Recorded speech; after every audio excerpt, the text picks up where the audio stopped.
Welcome sa Tito Jules Farm. Dito quality ang bida.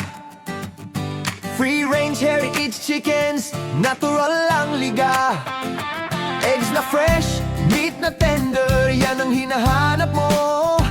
Mula farm hanggang plate, yung lasa tiyak magugustuhan mo. Hello guys, maayong gabi, good evening, buenas noches, magandang gabi sa inyong lahat. Maimbag na gabi sa inyo. Guys, I just want to give an update dun sa mga breeders namin sa farm. And they're running 6 months ngayong March 3.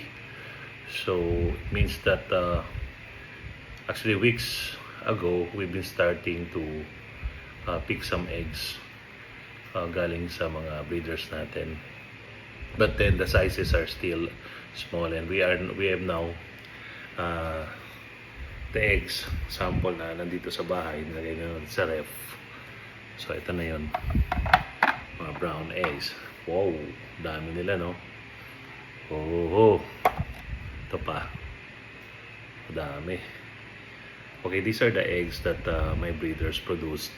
Kaya lang the sizes are not yet suitable for incubation. Maliliit pa sila. These are extra small, but there are sizes na parang ito. This is around 56 grams. So that's about medium size na. So I think for just about 1 week na lang, by March 3 we will start collecting fertilized eggs na maganda yung size. For 5 to 7 days will be maybe by March 8 we'll be starting to incubate.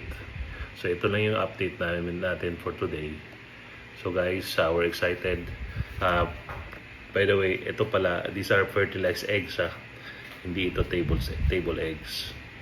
So ito yung lines natin ng D109, dominant black, D102 yung dominant brown ng dominant Zise, and also yung D843C, no?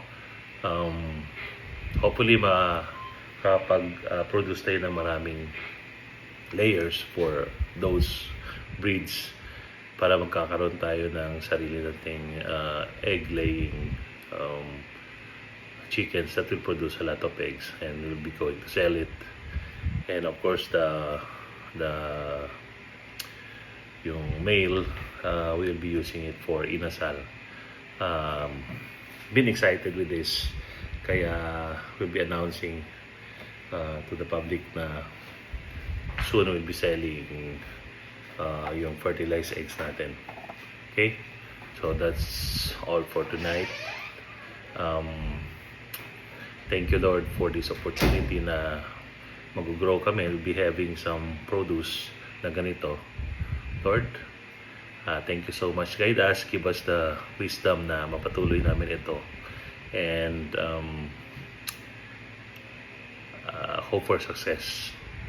Para dyan sa mga gustong mag-farm also, simulan nyo lang kahit pa konti-konti. And don't worry, Jesus loves you. Thank you, Lord.